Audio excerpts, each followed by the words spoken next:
O Extra Direito de hoje está falando sobre o imposto de renda e as mudanças na declaração deste ano. Nossa entrevistada é a supervisora regional da Receita Federal, Cláudia Thomas. Cláudia, a gente falou no primeiro bloco que tem um valor lá para quem recebeu mais do que 22.487 tem que declarar. Mas tem pessoas que receberam menos do que esse valor que também têm que fazer a declaração? Exatamente. Então, não é só esse critério de obrigatoriedade. A gente tem outros critérios. Por exemplo, quem teve rendimentos isentos e não tributáveis, que seriam rendimentos de poupança, indenização trabalhista, enfim, acima de R$40 mil, também está obrigado a declarar. Aquele contribuinte que tinha em 31 de dezembro bens acima de R$300 mil, independente desse rendimento que nós comentamos, também está obrigado a declarar. E aquele contribuinte que teve receita bruta de atividade rural acima de R$112.436, também está obrigado a declarar. Então, é importante que o contribuinte observe esses critérios de obrigatoriedade, não se fixe só no valor de R$22.487, porque senão não faz a declaração e pode ter problema, né? E essas pessoas também têm direito à restituição? A restituição funciona da seguinte forma: a Receita Federal chama a declaração agora de março e abril declaração de ajuste. Por quê? É justamente um ajuste. Então, o contribuinte vai informar todos os seus rendimentos, vai informar todas as suas deduções, que a Receita Federal não sabe quantas vezes você foi no médico, o que você gastou e tal. A partir desse somatório, calcula o que ganhou e o que teve de despesa, um diminui do outro. Se sobrar um valor, o contribuinte vai ter direito à restituição. Se ficar maior, ele vai ter que pagar e muitas vezes empata. Então, por isso que a gente fala ajuste. A declaração não é só para quem vai receber restituição, é para justamente ajustar esses valores pagos e valores recebidos. E como é que esse cálculo é feito só nesses gastos mesmo? Como é que é feito esse cálculo? Porque, às vezes, mesmo pessoas que não apresentam despesas médicas ou com o ensino acabam tendo uma restituição. Funciona da seguinte forma: a Receita Federal tem uma base de cálculo, ou seja, o somatório de tudo que o contribuinte ganhou no ano, e ele vai deduzindo o que a gente chama de imposto de renda na fonte. Então, por exemplo, todo mês o teu empregador, ele tira do teu salário, dependendo da faixa de salário, a gente tem uma tabela que vai de 7,5% até 27,5%, ele vai tirando aquele valor todo mês e vai informando para a Receita Federal, tá?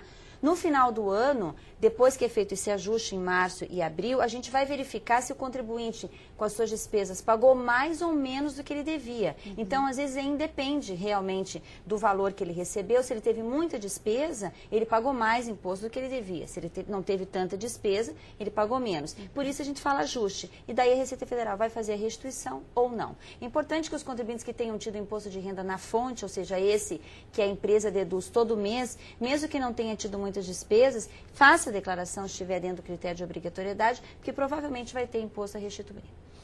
Tá? Qual que é a diferença? Então vamos explicar, a pessoa vai fazer lá a declaração sozinha, né? Porque muita gente contrata contadores.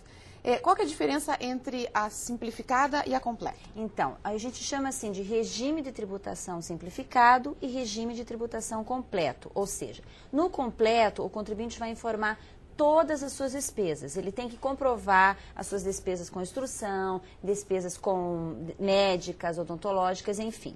Ele guarda todos esses comprovantes e pode deduzir tudo que ele quiser. Não tem limite para despesas médicas. Despesa com instrução, sim. Despesas médicas não tem limite. Então, ele pode deduzir o valor que ele efetivamente gastou.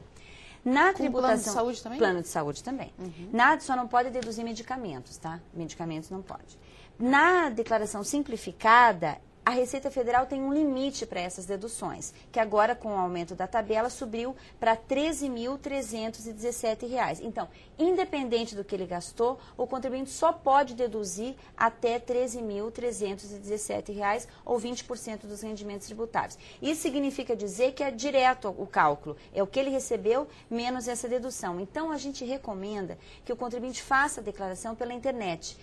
Faça todas as informações para completa, depois o próprio sistema converte para simplificada e ali mesmo ele vai verificar o que é mais vantagem para ele. Se vai pagar mais ou menos, vai receber mais ou menos. É essa a diferença. O limite é o valor da dedução limitado contra a dedução em aberto, só que no caso da dedução em aberto você tem que comprovar todas essas despesas. Tá? A gente estava falando da questão do contador. É interessante ainda a pessoa pegar um contador?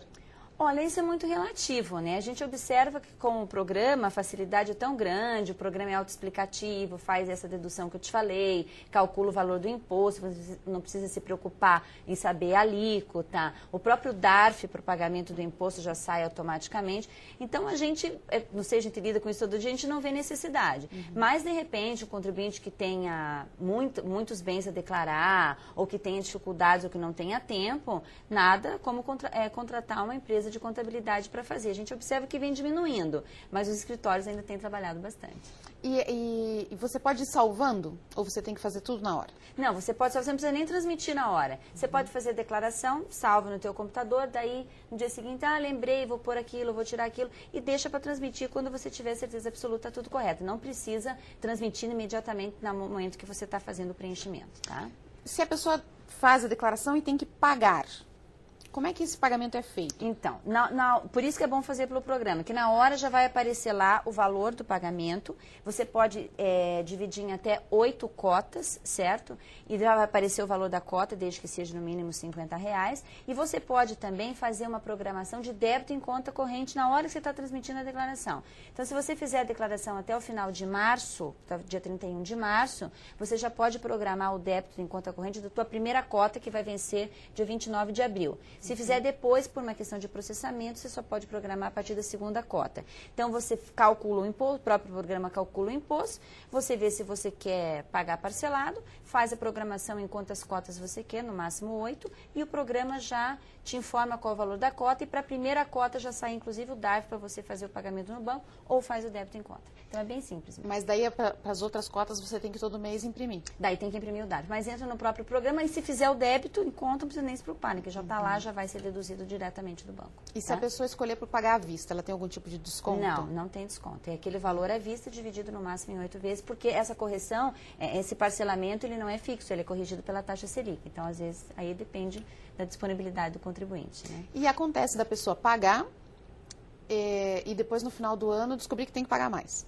Aí que tá. Ela faz a sua declaração, daí para ela tá tudo certo, mas a Receita Federal faz o cruzamento e de repente algum campo a pessoa não preencheu corretamente ou informou um valor que não deveria informar, daí ela vai cair na malha e vai ter que fazer aquilo que eu falei, a sua autorregularização ou ir na Receita Federal. Bem, se sobrar imposto a pagar, ela faz novamente, ela vai fazer uma outra declaração em cima daquela, vai imprimir novamente o DARF, vai fazer novamente a opção de débito em conta e vai pagar o valor correto. Não precisa esperar o final do ano, aquilo que eu falei, pode ir verificando já, a partir de abril já tem a disponibilidade da informação. Tá? Você tinha falado que às vezes a pessoa faz a declaração dela, né, e a Receita cruza os dados dela com a empresa. Sempre. Se ela fez tudo certinho, deu problema lá na empresa e ela fica sem conseguir receber a restituição, o que tem que ser feito? Nesse caso, se ela está correta, ela tem que esperar a empresa fazer a regularização. Porque a Receita Federal não tem como, né? Algum dos dois informou errado. Então, se ela tem certeza que ela informou tudo corretamente, não adianta nem ela ir na Receita. Ela tem que entrar em contato com a empresa e a empresa tem que fazer a regularização. Porque a gente não tem como verificar, ou seja, como dar ok naquela informação se a empresa está mantendo uma informação errada. Então, aí depende da empresa mesmo, tá? Por isso é importante essa consulta, né? Logo de cara, para saber o que está acontecendo. Exatamente. Cláudia, uma última pergunta. Além de declarar os bens, a pessoa também tem que declarar as dívidas?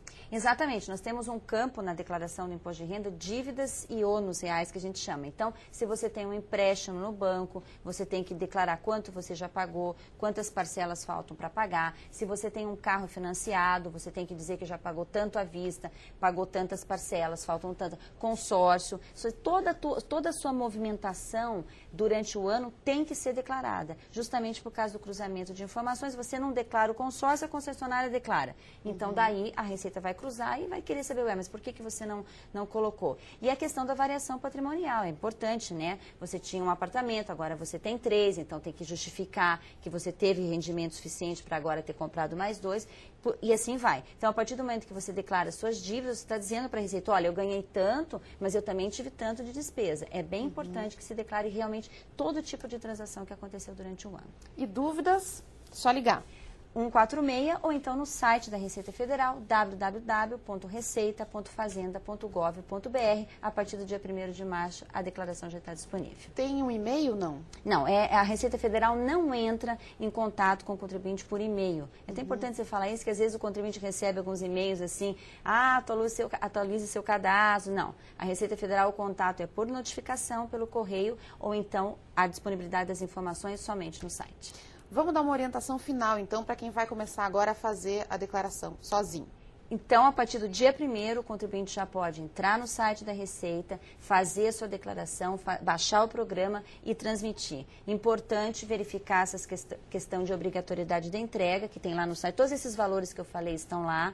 A questão dos dependentes, informar os rendimentos dos dependentes se eles tiverem. A questão dos recibos, somente recibos verdadeiros. E usar o site, fazer as suas simulações e verificar o que é mais vantagem, se é completa ou simplificada. E a Receita está à disposição no telefone, nas unidades para maiores esclarecimentos. Então vamos repetir, 146 o telefone e o endereço www.receita.fazenda.gov.br. Exatamente. Cláudia, muito obrigada pela sua participação. Obrigada aqui a no É você. Seu Direito. Tomara que a gente tenha tirado todas as dúvidas. Espero que sim. Ok. Obrigada mais uma Obrigada. vez. E o programa de hoje fica por aqui. Você também pode participar mandando perguntas e sugestões de assuntos. Escreva pra gente. SeuDireito@alep.pr.gov.br. A gente se vê amanhã. Até lá!